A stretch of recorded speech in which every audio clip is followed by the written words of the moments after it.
Hey everyone, my name is Amogh, but you can call me anytime. That is a terrible way to start a TED Talk, and I apologize. It sounded much better in my head. To everyone in the crowd who thinks I look cute, you can follow me on Instagram at amogh.us. And if you don't think I look cute, who am I kidding? Have you seen me? You know what, let's just start off with a question. By show of hands, tell me if a parent has ever told you this. Son or daughter, I'm not gender biased. When I was your age, I had to walk 23 kilometers to get to my school. I didn't have a bus to take me wherever I wanted. I see people in the crowd. So it's not just me then. All of us have heard of our parents completing the labors of Hercules like it's a walk in the park. But it got me thinking. I'm not able to do half of the things my giga-chat of a dad did when he was my age, and neither can any of my friends. So have we, as a generation, grown weaker? And if we have, and this trend continues, then doesn't it mean that we're paving the road to our own imminent extinction? Ladies and gentlemen, I want to talk to you about a possibility of the end of the human race. And yes, you're right, I am an absolute hit at parties. Before we see why humans are getting weaker, we should probably check if they're actually getting weaker. Or, if it's just the imagination of a 17-year-old running wild to come up with an excuse to not go to the gym. Sounds like me. Let's start with the obvious. We're all going senseless. To sound nicer, there's a decline in our cognitive ability. IQ scores have been on a steady decline, reversing a trend that saw increasing scores in the 20th century. This can be attributed to environmental factors and not genetics. Environmental factors include differences in the way young people are educated. Yeah, that's on you, not me. Increases in time spent online. That might be on me. Changes in nutrition and less reading overall. The decrease in attention span is a huge problem too. In 2004, the average attention span was measured to be around 2.5 minutes. Not bad, right? Well, a few years later, it was measured to be around 75 seconds. But now, we find that people can only pay attention to one screen for an average of 47 seconds. This is why videos on TikTok usually include gameplay in their clips to keep your brain stimulated and hold your attention. But it doesn't end there. Various studies have shown trends of a decline in physical fitness, increase in genetic mutations, negative changes in bone structure, and get this, a reduction in the quality of male gametes. So technically, Dad, my lack of muscles isn't entirely my fault.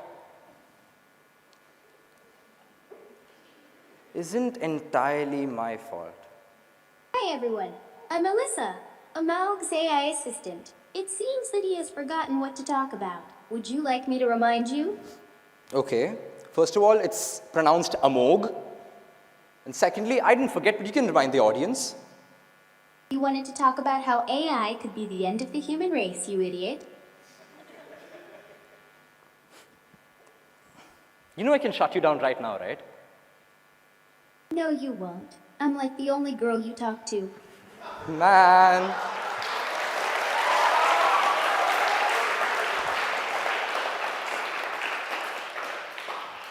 Moving on.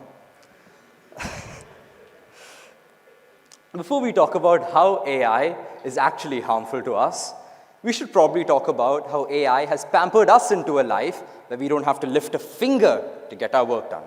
Sadamog, lifting a finger to change the PowerPoint slide. Over-reliance on AI in areas of navigation, memory, and writing destroys the gift of thinking we were born with. We have reached a point of technological advancement where people prefer interaction with an AI rather than normal human-to-human interaction. But AI is in fact very harmful to the human species. I mean, have you seen those Boston Dynamics robots? They can do backflips. You can't even touch your toes. In all seriousness, AI is dangerous. Microsoft Bing's AI chatbot. Now, I know what you're thinking. Who uses Microsoft Bing? We have Google. But Microsoft Bing's AI chatbot was recently marred in controversy. Can you guess why? For starters, it expressed desires to release nuclear codes, compared a user to Adolf Hitler, and repeatedly told another user it loved him more than anything anyone's ever done for me. Man. But my favorite use of AI has to be by @Ghostwriter977 on TikTok. He used AI to create an original song sung by Drake with a feature from none other than The Weeknd. It's called Heart on My Sleeve, and it is an absolute banger. It gave us the OVO XO collab we were waiting for. And while it is scary how well AI can mimic real human voices, Frank Ocean fans can be happy that they don't have to wait too long for another album. For everyone who does not know who Frank Ocean is, he is a critically acclaimed artist who only has 2 studio albums. So, we've talked about how humans are getting weaker, and we've also talked about how AI is harmful to our species.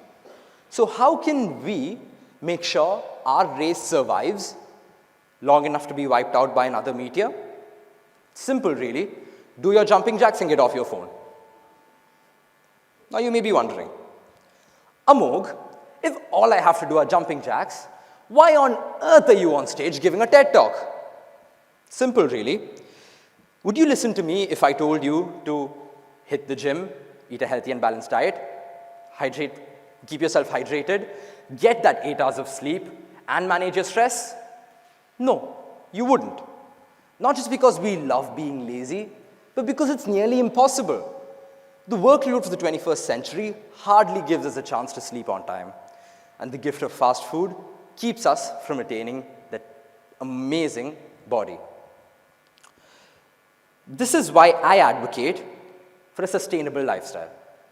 A sustainable lifestyle is 10 times better than doing something like going keto and giving up after a week. For example, I wouldn't tell you to switch out your cup of coffee for a green tea. Why? Simple. Green tea sucks. Instead, limit your caffeine to 1 cup a day. I wouldn't tell you to hit the gym 6 times a week every week.